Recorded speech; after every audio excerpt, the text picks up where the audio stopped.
Hi, my name is Jill Schwarz, and I'm happy to be speaking with you today about my book. I am a professor at the College of New Jersey in the Counselor Education Program. I'm the school counseling program coordinator there, and I also co-coordinate an international counseling program that we offer in Portugal. I'm also fortunate to be a research consultant for a counseling agency that provides services for survivors of sexual assault and domestic violence. I've really developed a passion for how we can help create healthier, safer, and more empowering environments for women and girls. And so that was the inspiration for my book, Counseling Women Across the Lifespan, Empowerment, Advocacy, and Intervention. It was really important to me that we had a book that focused on empowerment and that focused on how counselors can be change agents in society, as well as help to strengthen their clients and help them to be empowered throughout the counseling process.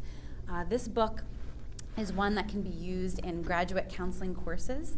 particularly any gender issues in counseling courses or multicultural counseling courses. It also has been adopted and used well in psychology of women courses for both undergraduate and graduate, as well as gender studies courses, sociology, psychology, any of the mental health professions, or gender and sexuality studies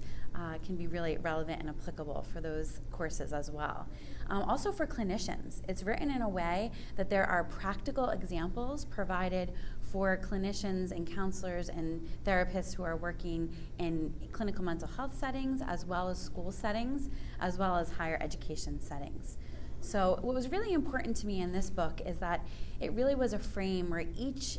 thing that we were talking about, that there was emphasis on the advocacy component of it, that there was emphasis on ways that we can intervene and make some immediate change around some things. So there are some bigger aspects of advocacy, but there are also things that we can just start doing today. And this book gives those suggestions. Also, there's reflection questions and discussion questions to really get down and think about these issues and how they're impacting as counselors, maybe the people we may work with, as students who are studying to be counselors, their own professional identity, and also for clinicians about the work that's happening, the very important work with our clients and students. So this book really looks at using a feminist empowerment model, a relational cultural model, and theoretical approaches that have found to be more impactful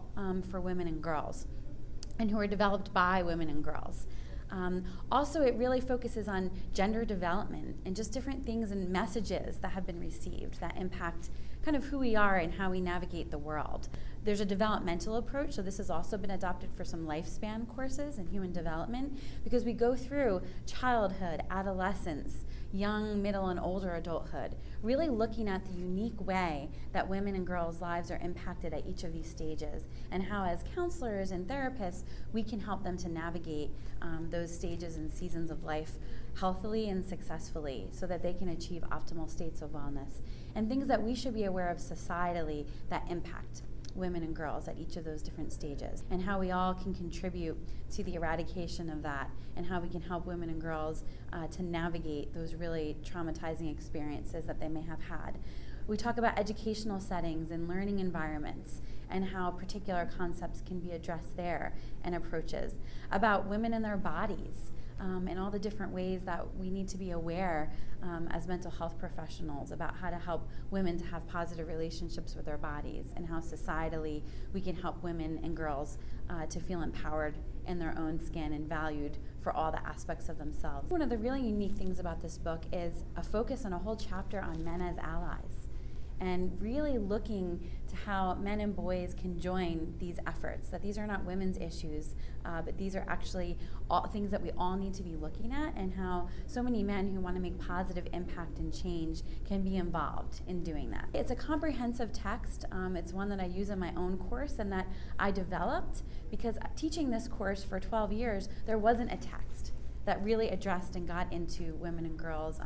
in a way that was empowering and based on advocacy, but also gave really practical suggestions for prevention and intervention. And that was comprehensive and whole and could cover a whole course, really looking at and delving into these things on a deeper level. and also one that could be used by practitioners. That isn't just a textbook for a class, but something that someone can have in their office and use to really help them to be able to do the kind of work they want to do. Thank you so much for listening about my book, and I welcome you to reach out to me if you have any questions about how it may be useful in your course or practice.